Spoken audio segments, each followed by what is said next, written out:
Yeyen, anak dari Renti Marningsih, 46, ibu rumah tangga yang tewas ditabrak mobil Marisa Putri mahasiswi di Pekanbaru mengungkap curhat pilunya. Yeyen menangis mengutarakan penyesalannya yang tak ia lakukan sebelum sang ibu meninggal.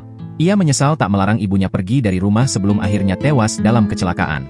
Yeyen mengaku masih ingin memeluk dan menemui ibunya setiap pulang kerja. Seandainya pagi itu aku ngelarang mama pergi, apa aku masih bisa meluk mama hari ini? Seandainya mama lewat jalan lain, apa aku masih bisa ngelihat mama pulang dengan tersenyum?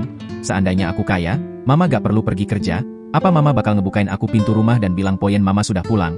Ungkap pilu Yeyen di story akun Instagramnya Farah Friends. Yeyen juga menyesal lantaran tak sempat memakan masakan terakhir ibunya sebelum sang ibu meninggal dunia. Penyesalan satu persatu bermunculan.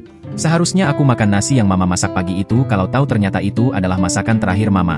Seharusnya aku selalu meluk dan cium mama, bukan hanya di saat hari raya, ulang tahun mama, dan juga hari terakhir aku melihatnya.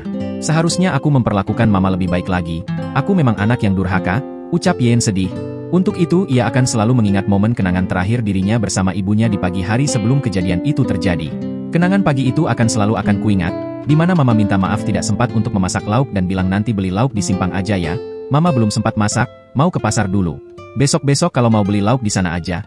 Enak-enak, tutur Yeyen. Gak ada yang lebih enak dari masakan mama, seharusnya aku bisa ngejawab seperti itu. Tapi aku pergi gitu aja. Sambungnya, Yeyen mengaku sangat menyesal tak maksimal bersama sang ibu semasa hidup.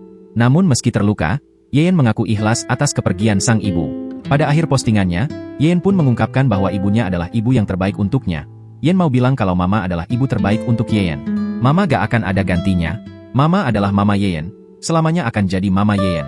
Yeyen sayang mama, ujarnya. Tak hanya itu, Yeyen juga mengungkap salam perpisahan. Ia berharap di kemudian hari dapat bersama dengan ibunya lagi. Download Tribun X sekarang. Menghadirkan lokal menjadi Indonesia.